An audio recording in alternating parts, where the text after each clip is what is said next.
नमो भगवते वासुदेवाय। सभी भक्तजनों को प्रेम पूर्वक नमस्कार। आज हम श्रवण करेंगे उस व्रत की कथा जो न केवल हमारे जीवन में सुख शांति लाता है बल्कि गुरु की कृपा से भर देता है हमारी किस्मत का दीप। यह है गुरुवार व्रत कथा। गुरुवार का दिन देवताओं के गुरु बृहस्पति देव को समर्पित है।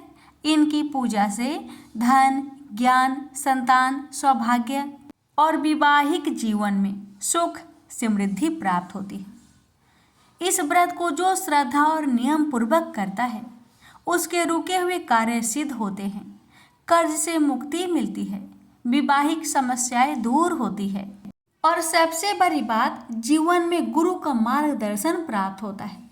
गुरुवार व्रत में पीले वस्त्र पहनना, पीली वस्तुओं का सेवन व दान करना और बृहस्पति देव के नाम का जाप करना विशेष फलदायक होता है। इस दिन लोग गुरु बृहस्पति की पूजा करते हैं, साथ ही श्री हरि विष्णु की आराधना भी करते हैं, क्योंकि गुरुवार को बृहस्पतिवार के साथ साथ विष्णुवार भी कहा जाता है। और अब आइए सुनते हैं वह पावन व्रत कथा जिसमें छुपा है आस्था, परीक्षा और ईश्वर की कृपा का रहस्य। एक साधारण स्त्री कैसे अपने जीवन को बृहस्पति व्रत से बदल देती है, यही है गुरुवार व्रत की चमत्कारी कथा। ओम नमो भगवते वासुदेवाय। प्राचीन काल की बात है। किसी राज्य में एक बड़ा, प्रतापी और दानी राजा राज्य करता था। वह हर गुरुवार को व्रत रखकर दीन दुखियों की मदद करके पुण्य प्राप्त करता था। परंतु ये बात उसकी रानी को अच्छी नहीं लगती थी। वह न तो व्रत करती थी और न ही दान पुण्य में विश्वास रखती थी। इतना ही नहीं, वह राजा को भी ऐसा करने से मना करती थी। एक समय की बात है। राजा शिकार खेलने के लिए वन में गए। घर पर रानी और दासी थी। उसी समय गुरु बृहस्पति देव साधु का रूप धारण कर राजा के दरवाजे पर भिक्षा मांगने आए। साधु ने जब रानी से भिक्षा मांगी तो वह कहने लगी, हे साधु महाराज, मैं इस दान और पुण्य से तंग आ गई हूँ। आप कोई ऐसा उपाय बताएं जिससे कि सारा धन नष्ट हो जाए और मैं आराम से रह सकूं। इतना सुनकर बृहस्पति देव ने कहा, हे देवी, तुम बड़ी विचित्र हो। संतान और धन से कोई दुखी होता है? अगर अधिक धन है तो उसे शुभ कार्यों में लगाओ, कुंवारी कन्याओं का विवाह कराओ, विद्यालय और बाग बगीचे का निर्माण कराओ, जिससे तुम्हारे दोनों लोग सुधरे। परंतु साधु की इन बातों से रानी को खुशी नहीं हुई। उसने कहा कि मुझे ऐसे धन की आवश्यकता नहीं है जिसे मैं दान दूं और जिसे संभालने में मेरा सारा समय नष्ट हो जाए। तब साधु ने कहा, अगर तुम्हारी ऐसी इच्छा है तो मैं जैसा तुम्हें बताता हूँ तुम वैसा ही करना। गुरुवार के दिन तुम घर को गोबर से लिपना, अपने बालों को पीली मिट्टी से धोना, राजा से हजामत बनाने को कहना, भोजन में मांस मदिरा का प्रयोग करना, कपड़े धोबी के यहाँ धुलने देना। इस प्रकार 7 बृहस्पतिवार करने से तुम्हारा समस्त धन नष्ट हो जाएगा। इतना कहकर साधु के रूप में बृहस्पति देव अंतर्ध्यान हो गए। साधु के अनुसार कई बातों को पूरा करते हुए रानी को केवल 3 बृहस्पतिवार ही बीते थे कि उसकी समस्त धन संपत्ति नष्ट हो गई। भोजन के लिए राजा का परिवार तरसने लगा। तब एक दिन राजा ने रानी से बोला कि हे रानी, तुम यहीं रहो, मैं दूसरे देश को जाता हूँ, क्योंकि यहाँ पर सभी लोग मुझे जानते हैं, इसलिए मैं कोई छोटा कार्य नहीं कर सकता। ऐसा कहकर राजा दूसरे देश चला गया। वहाँ वह जंगल से लकड़ी काट कर लाता और शहर में बेचता। इस तरह वह अपना जीवन व्यतीत करने लगा। इधर राजा के परदेश जाते ही रानी और दासी दुखी रहने लगी। एक बार जब रानी और दासी को 7 दिन तक बिना भोजन के रहना पड़ा, तो रानी ने अपनी दासी से कहा, हे दासी, पासी के नगर में मेरी बहन रहती है, वह बड़ी धनवान है, तो उसके पास जा और कुछ ले आ, ताकि थोड़ी बहुत गुजर बसर हो जाए। दासी रानी की बहन के पास गई। उस दिन गुरुवार था और रानी की बहन उस समय बृहस्पतिवार व्रत की कथा सुन रही थी। दासी ने रानी की बहन को अपनी रानी का संदेश दिया, लेकिन रानी की बड़ी बहन ने कोई उत्तर नहीं दिया। जब दासी को रानी की बहन से कोई उत्तर नहीं मिला, तो वह बहुत दुखी हुई और उसे क्रोध भी आया। दासी ने वापस आकर रानी को सारी बात बता दी। ये सुनकर रानी ने अपने भाग्य को कोसा। उधर रानी की बहन ने सोचा कि मेरी बहन की दासी आई थी, परंतु मैं उससे नहीं बोली, इससे वह बहुत दुखी हुई होगी। कथा सुनकर और पूजा समाप्त करके वह अपनी बहन के घर आई और कहने लगी, हे बहन, मैं बृहस्पतिवार का व्रत कर रही थी, तुम्हारी दासी मेरे घर आई थी, परंतु जब तक कथा होती है तब तक ना तो उठते हैं और ना ही बोलते हैं, इसलिए मैं नहीं बोली। बताओ दासी, क्यों आई थी? रानी बोली, बहन, तुमसे क्या छिपाऊं? हमारे घर में खाने तक को अनाज नहीं था। ऐसा कहते कहते रानी की आंखें भर आई। उसने दासी समेत पिछले 7 दिनों से भूखे रहने तक की बात अपनी बहन को विस्तार पूर्वक सुना दी।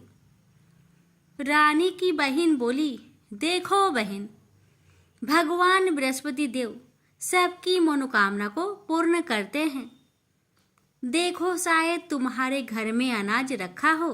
पहले तो रानी को विश्वास नहीं हुआ, पर बहन के आग्रह करने पर उसने अपनी दासी को अंदर भेजा, तो उसे सचमुच अनाज से भरा एक घड़ा मिल गया। यह देखकर दासी को बड़ी हैरानी हुई। दासी रानी से कहने लगी, हे रानी, जब हमको भोजन नहीं मिलता तो हम व्रत ही तो करते हैं, इसलिए क्यों न इनसे व्रत और कथा की विधि पूछ ली जाए, ताकि हम भी व्रत कर सके। तब रानी ने अपनी बहन से बृहस्पतिवार व्रत के बारे में पूछा। उसकी बहन ने बताया, बृहस्पतिवार के व्रत में चने की दाल और मुनक्का से विष्णु भगवान का केले के जड़ में पूजन करे तथा दीपक जलाए, व्रत कथा सुने और पीला भोजन ही करे। इससे बृहस्पति देव प्रसन्न होते हैं। व्रत और पूजन विधि बताकर रानी की बहन अपने घर लौट आई। 7 दिन के बाद जब गुरुवार आया तो रानी और दासी ने व्रत रखा। घुड़सार में जाकर चना और गुड़ लेकर आई। फिर उससे केले की जड़ तथा विष्णु भगवान का पूजन किया। अब पीला भोजन कहाँ से आए? इस बात को लेकर दोनों बहुत दुखी थे। चूंकि उन्होंने व्रत रखा था, इसलिए बृहस्पति देव उनसे प्रसन्न थे। इसलिए वे एक साधारण व्यक्ति का रूप धारण कर 2 थालों में सुंदर पीला भोजन दासी को दे गए। भोजन पाकर दासी प्रसन्न हुई और फिर रानी के साथ मिलकर भोजन ग्रहण किया। उसके बाद वे सभी गुरुवार को व्रत और पूजन करने लगी। बृहस्पति भगवान की कृपा से उनके पास फिर से धन संपत्ति आ गई, परंतु रानी फिर से पहले की तरह आलस्य करने लगी। तब दासी बोली, देखो रानी, तुम पहले भी इस प्रकार आलस्य करती थी। तुम्हें धन रखने में कष्ट होता था, इस कारण सभी धन नष्ट हो गया, और अब जब भगवान बृहस्पति की कृपा से धन मिला है तो तुम्हें फिर से आलस्य होता है।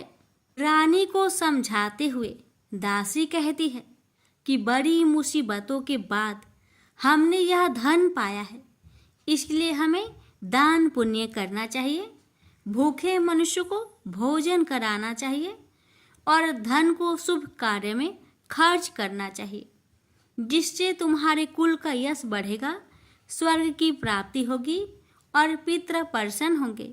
दासी की बात मानकर रानी अपना धन शुभ कार्य में खर्च करने लगी, जिससे पूरे नगर में उसका यश फैलने लगा।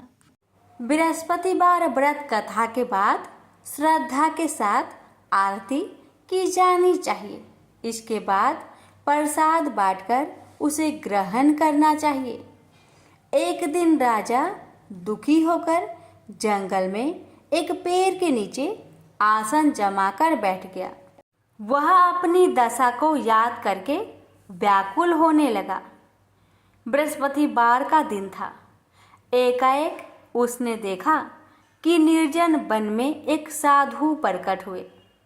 वह साधु भेष में स्वयं बृहस्पति देवता थे। लकड़हारे के सामने आकर बोले, हे लकड़हारे, इस सुनसान जंगल में तू चिंता मग्न क्यों बैठा है? लकड़हारे ने दोनों हाथ जोड़कर प्रणाम किया और उत्तर दिया, महात्मा जी, आप सब कुछ जानते हैं, मैं क्या कहूँ? यह कहकर रोने लगा और साधु को अपनी आत्मकथा सुनाई। महात्मा जी ने कहा, तुम्हारी स्त्री ने बृहस्पति के दिन बृहस्पति भगवान का निरादर किया है, जिसके कारण रुष्ट होकर उन्होंने तुम्हारी यह दशा कर दी। अब तुम चिंता को दूर करके मेरे कहने पर चलो तो तुम्हारे सब कष्ट दूर हो जाएंगे और भगवान पहले से भी अधिक संपत्ति देंगे। तुम बृहस्पतिवार के दिन कथा किया करो। 2 पैसे के चने मुनक्का लाकर उसका प्रसाद बनाओ और शुद्ध जल से लोटे में शक्कर मिलाकर अमृत तैयार करो। कथा के पश्चात अपने सारे परिवार और सुनने वाले प्रेमियों में अमृत व प्रसाद बांटकर आप भी ग्रहण करो। ऐसा करने से भगवान तुम्हारी सब मनोकामनाएं पूरी करेंगे। साधु के ऐसे वचन सुनकर लकड़हारा बोला, हे प्रभु, मुझे लकड़ी बेचकर इतना पैसा नहीं मिलता जिससे भोजन के उपरांत कुछ बचा सकूं। मैंने रात्रि में अपने स्त्री को व्याकुल देखा है और मेरे पास कुछ भी नहीं जिससे मैं उसकी खबर मंगा सकूं। साधु ने कहा, हे लकड़हारे, तुम किसी बात की चिंता मत करो। बृहस्पति के दिन तुम रोजाना की तरह लकड़ियां लेकर शहर को जाओ।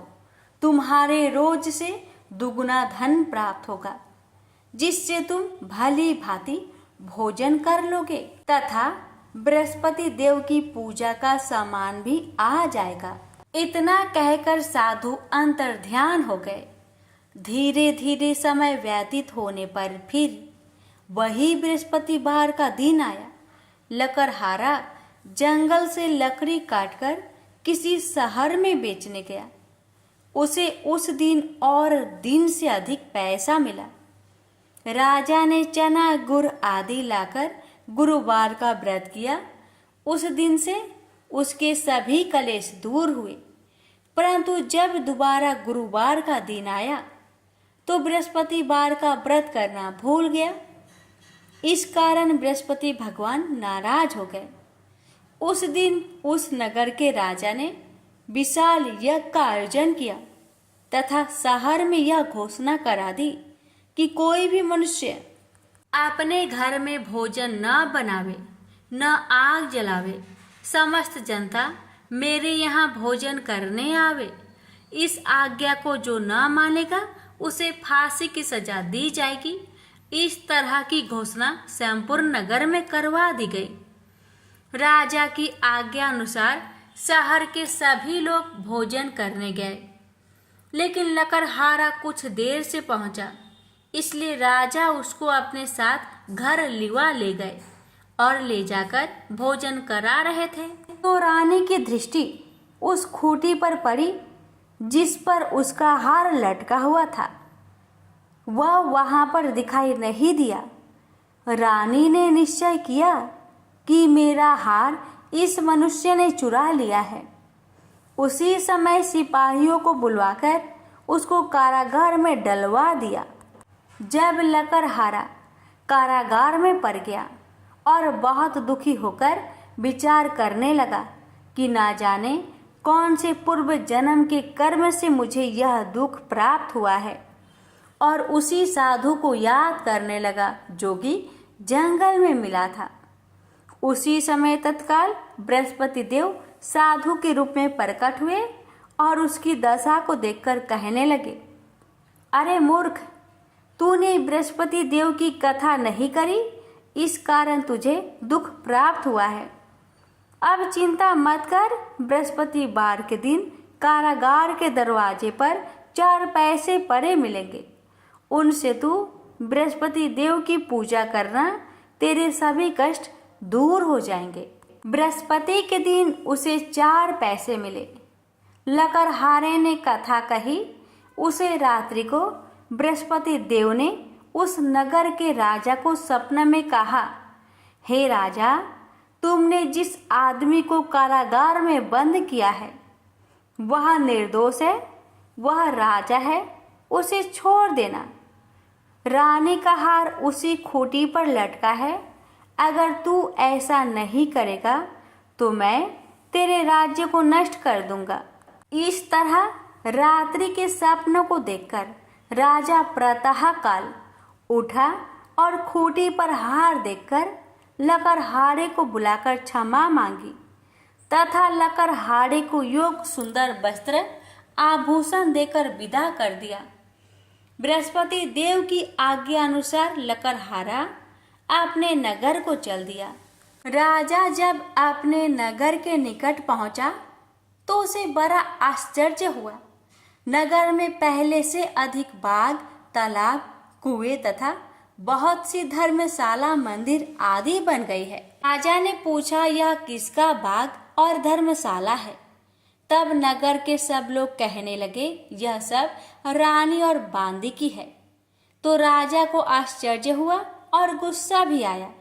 जब रानी ने यह खबर सुनी कि राजा आ रहे हैं तो उन्होंने बांदी से कहा कि हे दासी, देख, राजा हमको कितनी बुरी हालत में छोड़ गए थे। हमारी ऐसी हालत देखकर वह लौट न जाए, इसलिए तू दरवाजे पर खड़ी हो जा।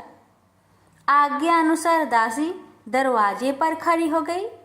राजा आए तो उन्हें अपने साथ लिवा लाई। तब राजा ने क्रोध करके अपनी रानी से पूछा कि यह धन तुम्हें कैसे प्राप्त हुआ? तब उन्होंने कहा, हमें यह सब धन बृहस्पति देव के इस व्रत के प्रभाव से प्राप्त हुआ है। राजा ने निश्चय किया कि 7 रोज बाद तो सभी बृहस्पति देव का पूजन करते हैं, परंतु मैं प्रतिदिन दिन में 3 बार कहानी तथा रोज व्रत किया करूंगा। अब हर समय राजा ने दुपट्टे में चने की दाल बांधी रहती तथा दिन में 3 बार कहानी कहता। एक रोज राजा ने विचार किया कि चलो अपनी बहन के यहाँ हो आवे। इस तरह निश्चय कर राजा घोड़े पर सवार हो अपनी बहन के यहाँ को चलने लगा। मार्ग में उसने देखा कि कुछ आदमी एक मुर्दे को लिए जा रहे हैं। उन्हें रोककर राजा कहने लगा, अरे भाइयों, मेरी बृहस्पति देव की कथा सुन लो। वे बोले, लो, हमारा तो आदमी मर गया है, इसको अपनी कथा की परी है। परंतु कुछ आदमी बोले, अच्छा कहो, हम तुम्हारी कथा भी सुनेंगे। राजा ने दाल निकाली और जब कथा आधी हुई थी कि मुर्दा हिलने लग गया, और जब कथा समाप्त हो गई तो राम राम करके मनुष्य उठकर खड़ा हो गया। आगे मार्ग में उसे एक किसान खेत में हल चलाता मिला। राजा ने उसे देख और उससे बोले, अरे भैया, तुम मेरी बृहस्पतिवार की कथा सुन लो। किसान बोला, जब तक मैं तेरी कथा सुनूंगा तब तक 4 हरैया जोत लूंगा। जा अपनी कथा किसी और को सुनाना।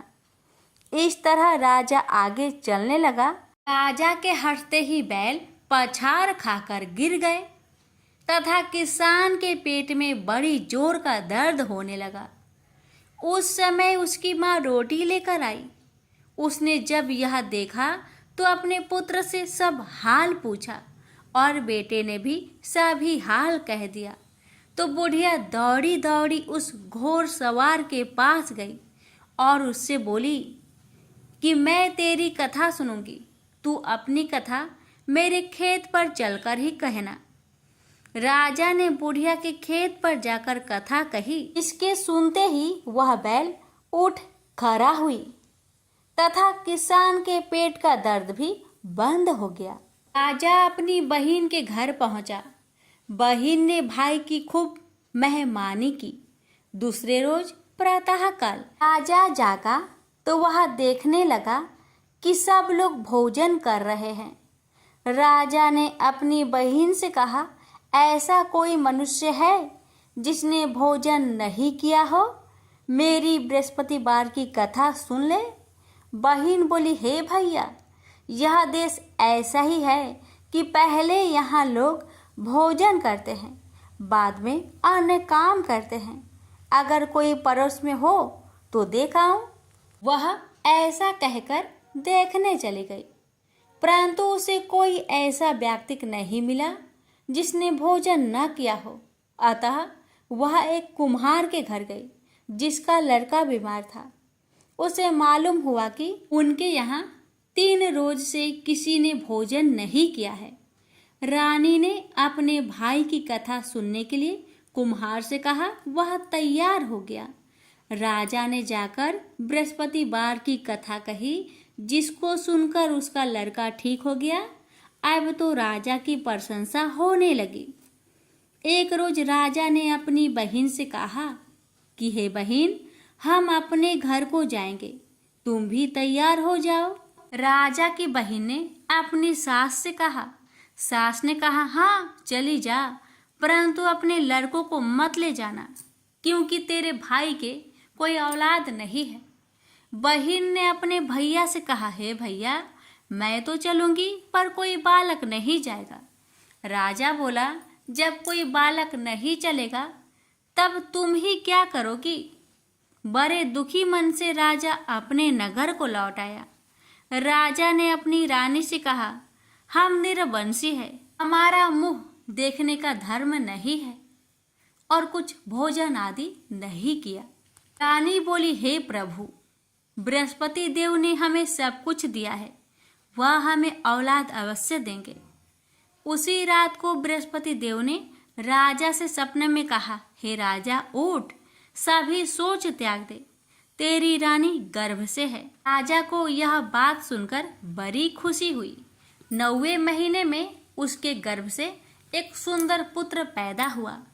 तब राजा बोला, हे रानी, स्त्री बिना भोजन के रह सकती है, पर बिना कहे नहीं रह सकती। जब मेरी बहन आवे तुम उससे कुछ मत कहना। रानी ने सुनकर हाँ कर दिया। जब राजा की बहन ने यह शुभ समाचार सुना तो वह बहुत खुश हुई तथा बधाई लेकर अपने भाई के यहाँ आई। तभी रानी ने कहा, घोड़ा चढ़कर तो नहीं आई, गधा चढ़ी आई। राजा की बहन बोली, भाभी मैं इस प्रकार ना कहती तो तुम्हें औलाद कैसे मिलती। बृहस्पति देव ऐसे ही हैं, ऐसी जिसके मन में कामनाएं हैं सभी को पूर्ण करते हैं।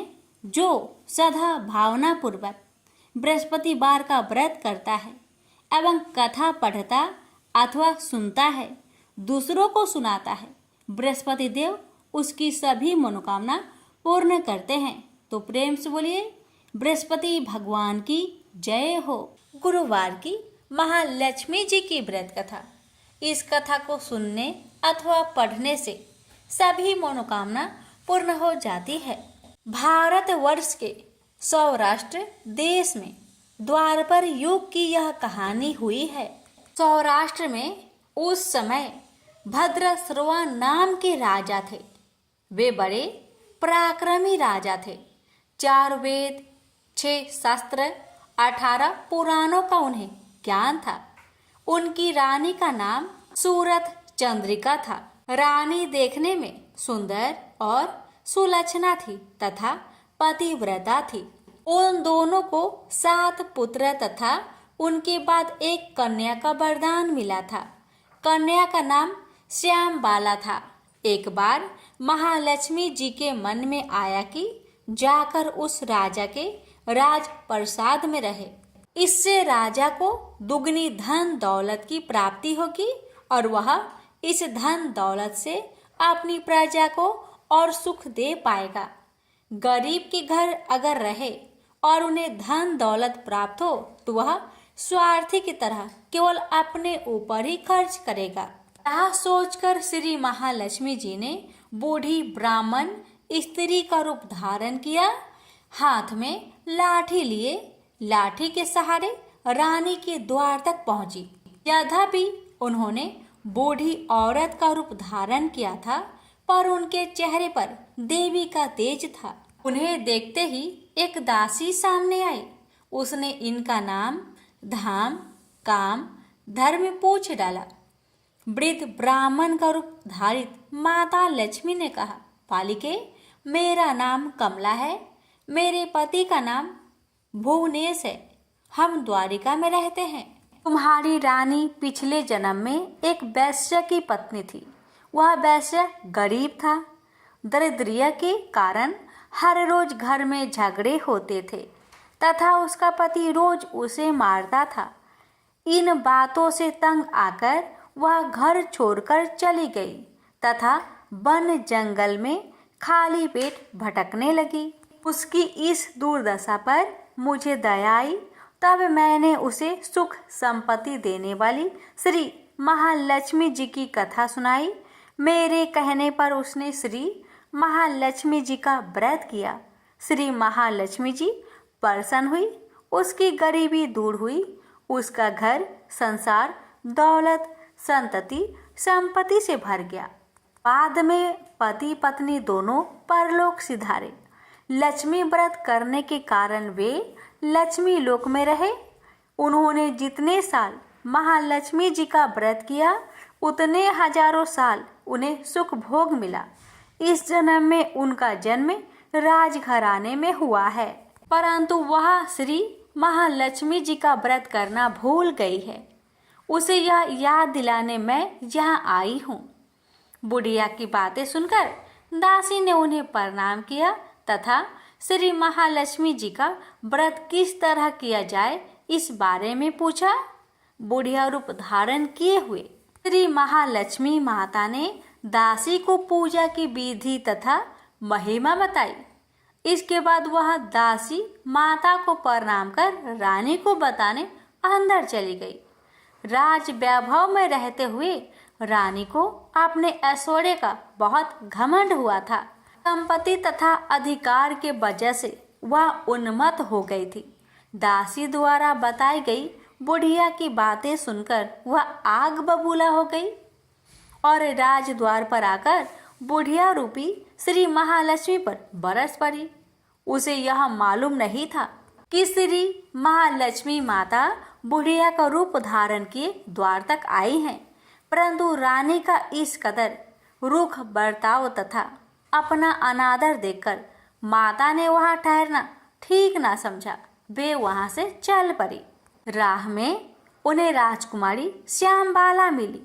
उन्होंने श्यामबाला को सारी बात बताई। श्यामबाला ने अपनी ओर से श्री महालक्ष्मी माता से क्षमा मांगी। माता को उस पर दया आई। उन्होंने श्यामबाला को श्री महालक्ष्मी व्रत के बारे में बताया। उस दिन अगहन यानी मार्गशीर्ष माह का पहला गुरुवार था। श्यामबाला ने परम श्रद्धा से श्री महालक्ष्मी जी का व्रत रखा। फलस्वरूप राजा सिद्धेश्वर के सुपुत्र मालाधर से उसका विवाह हुआ। वह धन दौलत ऐश्वर्य वैभव से माला माल हो गई। पति के साथ ससुराल में आनंद से दिन बिताने लगी। इधर श्री महालक्ष्मी का रानी पर प्रकोप हुआ। फलस्वरूप राजा भद्रसर्वा का राज्य एवं राज कारोबार नष्ट हो गया, जहाँ तक कि खाने की लाले पड़ गए। ऐसी हालात में एक दिन रानी ने राजा से निवेदन किया, हमारा दामाद इतना बड़ा राजा है, धनवान है, ऐश्वर्यशाली है, क्यों ना उसके पास जाए, अपना हाल उसे बताए, वह जरूर हमारी मदद करेगा। इस बात पर राजा भद्रसर्वा दामाद के पास रवाना हुए। राज्य में पहुंचकर एक तालाब के किनारे थोड़ी देर विश्राम लेने के लिए ठहरे। तालाब से पानी पीने आते जाते दासियों ने उन्हें देखा। उन्होंने विनम्रता से उनकी पूछताछ की। जब उन्हें यह मालूम हुआ कि वे रानी श्यामबाला के पिता है, तो दौड़ते हुए जाकर उन्होंने रानी को सारी बात बताई। रानी ने दासी के हाथ राज परिधान भेजकर बड़े ठाट से उनका स्वागत किया तथा आदर सत्कार किया, खान पान करवाया। जब वे लौटने लगे तो सोने की मोहरों से भरा घड़ा दिया। राजा भद्रसर्वा जब वापस लौटे तो उन्हें देखकर रानी सूरत चंद्रिका खुश हुई। उन्होंने सोने की मोहर से भरे घड़े का मुख खोला, पर हाय भगवान, घड़े में धन के बदले कोयले मिले। ये सब श्री महालक्ष्मी जी के प्रकोप से हुआ। इस प्रकार दुर्दशा में और कई दिन बीत गए। इस बार रानी स्वयं अपनी कन्या के पास गई। वह दिन अगहन माह का अंतिम गुरुवार था। श्यामबाला ने श्री महालक्ष्मी का व्रत किया, पूजा की, अपनी माता से भी व्रत करवाया। इसके बाद रानी अपने घर आई। श्री महालक्ष्मी का व्रत रखने पर उसे फिर से अपना राजपाट, धन दौलत, ऐश्वर्य प्राप्त हुआ। वह फिर से सुख शांति आनंदमय जीवन बिताने लगी।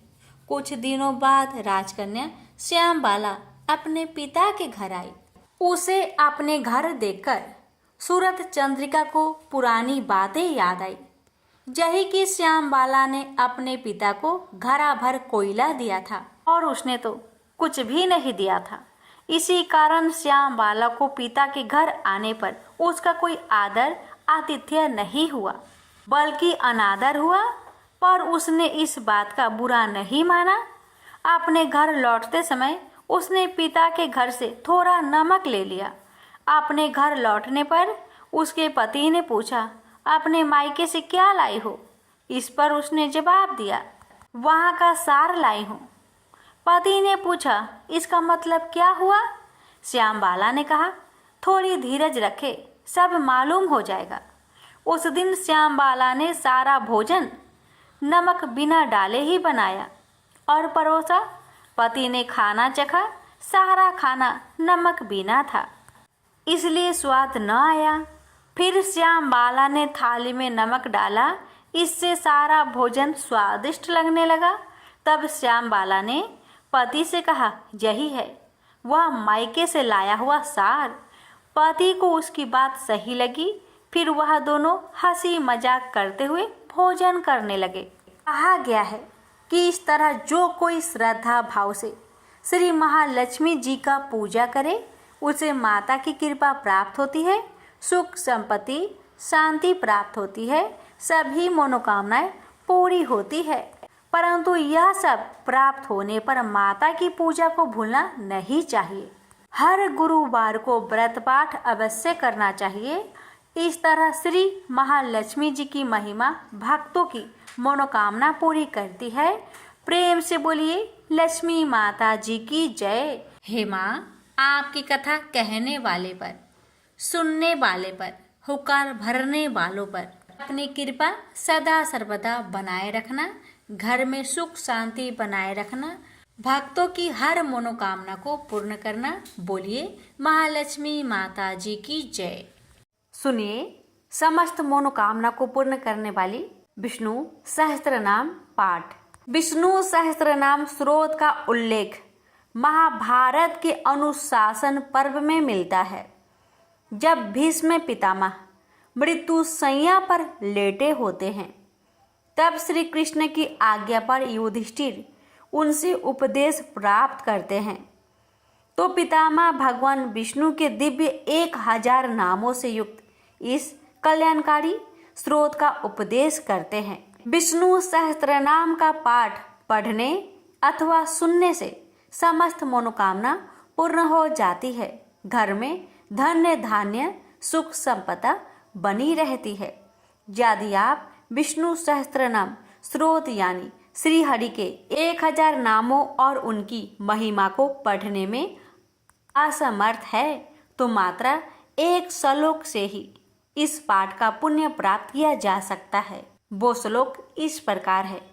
श्री राम रामेति रामेति रमे रामे मनोरमे सहस्त्र नाम तन्तुल्यम राम नाम वरानने। शिव जी माता पार्वती से कहते हैं कि श्री राम नाम के मुख में विराजमान होने से राम राम इसी 12 अक्षर नाम का जप करो। हे पार्वती, मैं भी इन्हीं मनोरम राम में रमता हूँ। यह राम नाम विष्णु जी के सहस्त्र नाम के तुल्य है।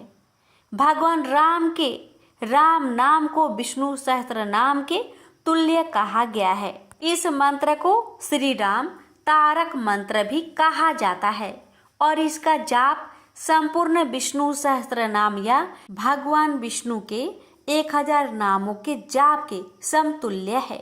यह मंत्र श्री राम रक्षा स्त्रोतम के नाम से भी जाना जाता है। एक बार देवों के देव महादेव जी ने माता पार्वती जी से अपने साथ भोजन करने का अनुरोध किया, तो भगवती ने यह कहकर टाल दिया कि वे अभी विष्णु सहस्त्र नाम का पाठ कर रही है, इसमें कुछ देर लगेगी, तब तक आप प्रतीक्षा करें।